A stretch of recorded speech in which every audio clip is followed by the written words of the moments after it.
ഈ വീഡിയോയിൽ നമുക്ക് ഒരു ഒബ്ജക്റ്റ് മൂവ് ചെയ്യാനും കോപ്പി ചെയ്യാനും അത് ഡിലീറ്റ് ചെയ്യാനും അതിൻ്റെ കുറച്ച് സെലക്ഷൻ ടൂളുണ്ട്. ഡിഫറെൻറ്റ് ടൈപ്സ് ഓഫ് സെലക്ഷൻ ടൂളിനെ കുറിച്ച് ഒന്ന് നോക്കാം. ആദ്യം നമുക്ക് കോപ്പി ചെയ്യണം എങ്ങനെയാണ് നോക്കാം. കോപ്പി ചെയ്യാന്ന് പറഞ്ഞാൽ ഡ്യൂപ്ലിക്കേറ്റ് ചെയ്യാണ്. ആദ്യം നമുക്ക് ഇതിന് ഒരു ഒബ്ജക്റ്റ്, ഞാനിപ്പോൾ ഒരു കാറിൻ്റെ മോഡലാണ് വെച്ചിരിക്കുന്നത്, അത് നമുക്ക് സെലക്ട് ചെയ്യാം. ഇനി നിങ്ങൾക്ക് ഒരു ക്യൂബാണ് പറഞ്ഞാൽ ആദ്യം ഇതിൻ്റെ ഫയൽ വേണമെങ്കിൽ ഒന്ന് കമൻറ്റ് ചെയ്താൽ മതി, നമുക്ക് തരാം. അപ്പോൾ ഇത് സെലക്ട് ചെയ്തതിന് ശേഷം ഇവിടെ സൈഡിൽ ഞാൻ ഏത് കീബോർഡിൽ എന്ത് ക്ലിക്ക് ചെയ്യുന്നുണ്ടോ അത് വരുന്നതാണ്. അത് നോക്കിയിട്ടൊന്ന് നോക്കി വയ്ക്കുക. ഷിഫ്റ്റ് ഡി എന്ന് പറഞ്ഞാൽ അത് ഡ്യൂപ്ലിക്കേറ്റ് ആയിട്ടുണ്ടാവും. ഇനി നമ്മൾ മൗസ് അങ്ങോട്ടും മൂവ് ആക്കുമ്പോൾ അത് വരും. നമുക്ക് ഇത് എവിടെ വേണമെങ്കിലും ഒന്ന് റൈറ്റ് ക്ലിക്ക് കൊടുത്തു പറഞ്ഞാൽ അത് എവിടെയെങ്കിലും നമുക്ക് ഏതോ പൊസിഷൻ. ഇപ്പം അങ്ങനെയൊന്നും വേണ്ട, നമുക്ക് കൺട്രോൾ അടിച്ചിട്ട് നോർമലാക്കിയിട്ടുണ്ട്. അത് ഡ്യൂപ്ലിക്കേറ്റ് ക്യാൻസലാക്കി. ഇനി നമുക്ക് ഒന്നും കൂടി ഷിഫ്റ്റ് ഡി, അത് കോപ്പി ഒബ്ജക്റ്റ് വന്നിട്ടുണ്ട്. ഇനി നമുക്ക് എവിടേക്കാണ് പോകേണ്ടത്? ഇപ്പോൾ എക്സ് ആക്സിസിലാണ് കുറച്ച് മൂവ് ആക്കേണ്ടത് പറഞ്ഞാൽ നേരെ ഡയറക്റ്റ് എക്സ് അമർത്താം. എക്സ് അമർത്തിയിട്ടുണ്ട്. കോർഡിനേഷൻ എക്സ് വൈ സെഡ്, അപ്പോൾ എക്സിൽ ഞാൻ കുറച്ച് മൂവ് ആക്കിയിട്ടുണ്ട്. പിന്നെ അതേപോലെ ആ ഒബ്ജക്റ്റിന് തന്നെ ഒന്നും കൂടി സെലക്ട് ചെയ്തിട്ട് നമുക്ക്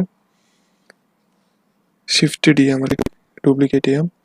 എന്നിട്ട് ഒബ്ജക്റ്റ് വരുമ്പോൾ നമുക്ക് വൈയിൽ നമുക്ക് കുറച്ച് മൂവ് ആക്കാം. ഞാൻ അവിടെ ഒരെണ്ണം വെച്ചിട്ടുണ്ട്. ഇനി അതേപോലെ തന്നെ ഒന്നുകൂടി സെലക്ട് ചെയ്യാം.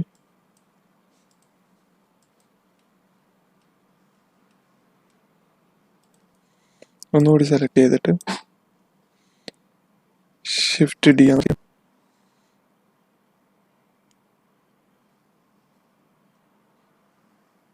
സെഡിൽ നമുക്ക് വയ്ക്കാം. സെഡിൻ്റെ കോർഡിനേറ്റർ നമുക്ക് കണ്ടില്ലേ, നമുക്ക് സെഡ് ഒന്ന് അമർത്താം. സെഡിൻ്റെ ടോപ്പിൽ നമുക്ക് വയ്ക്കാം.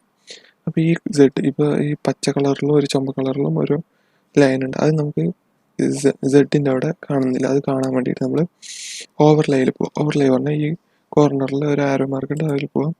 എന്നിട്ട് ഇതിൽ ഓൾറെഡി എക്സും വൈയും ടിക്കാണ്. അപ്പോൾ സെഡും കൂടി ടിക്ക് കൊടുത്തു പറഞ്ഞാൽ അവിടെ എക്സ് വൈ സെഡ് എന്നൊരു നീല കളറിലുള്ള ഒരു ലൈൻ വരും. അതാണ് എക്സ് വൈ സെഡ് കോർഡിനേഷൻ ഗിസ്മോ. അപ്പോൾ എങ്ങനെയാണ് നമ്മൾ കോപ്പി ചെയ്തിട്ട് മൂവ് ആക്കുകയും ചെയ്യുന്നത്. ഇപ്പോൾ നമുക്ക് നോർമലായിട്ട് ഒരു ഒബ്ജക്റ്റിന് മൂവ് ആക്കാൻ വേണ്ടിയിട്ട് സെലക്ട് ചെയ്തിട്ട് ജസ്റ്റ് ജി അമർത്താം. ജി ആണ് ഇതിൻ്റെ മൂവിൻ്റെ ഷോർട്ട് ഫോം. അത് നമുക്ക് എവിടെ വേണമെങ്കിൽ നമുക്ക് ക്ലിക്ക് കൊടുക്കാം. ഓക്കെ, ഇനി സ്കെയിൽ ചെയ്യാൻ പറഞ്ഞാൽ ഞാൻ ഇവിടെ ചെറിയൊരു കാറിൻ്റെ ഒബ്ജക്റ്റിന് ഇവിടെ വെച്ചിട്ടുണ്ട്. അത് നമുക്ക് സെലക്ട് ചെയ്തിട്ട് നമുക്ക് സ്കെയിലിൻ്റെ ഷോർട്ട് ഫോം എസ് ആണ്.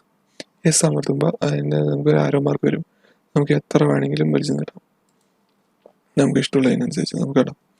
അതാണ് സ്കെയിൽ ചെയ്യൽ. അപ്പോൾ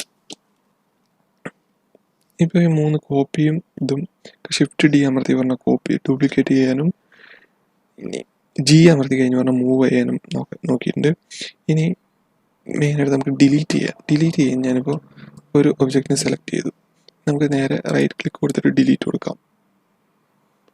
ഏറ്റവും ലാസ്റ്റ് ഡിലീറ്റ് ഓപ്ഷൻ ഉണ്ട്. അതല്ലെങ്കിൽ ഡിലീറ്റ് ആയിട്ടുണ്ട്. അതുപോലെ തന്നെ വേറൊരു സാധനം, നമുക്ക് സെലക്ട് ചെയ്തിട്ട് നമ്മുടെ കീബോർഡിൽ തന്നെ ഡിലീറ്റ് എന്ന് ബട്ടണുണ്ട്, അതിൽ ക്ലിക്ക് കൊടുത്താലും ഡിലീറ്റ് ആവുന്നതാണ്. ഇനി സെലക്ട് ചെയ്തതിന് ശേഷം എക്സ് അമർത്തി കഴിഞ്ഞാൽ, എക്സ് ആണ് ഇതിൻ്റെ ഷോർട്ട് ഫോം, എക്സ് അമർത്തി കഴിഞ്ഞാൽ ഒരു പോപ്പപ്പ് ബോട്ട് വരും.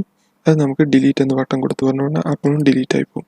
അപ്പോൾ ഏത് പണിയും തിരഞ്ഞെടുക്കാം. നമുക്ക് എക്സ് ആണ് കൂടുതലും ഉത്തമം പറഞ്ഞാൽ കീബോർഡിലും ഒരു കൈ മൗസിലായിരിക്കും. അപ്പോൾ നമുക്ക് എക്സ് അമർത്തി കഴിഞ്ഞാൽ ഡിലീറ്റ് എന്ന ഓപ്ഷൻ വരുമായിരിക്കും. അപ്പോൾ അങ്ങനെ. ഇനി നമുക്ക് സെലക്ഷൻ ടൂൾ നോക്കാം.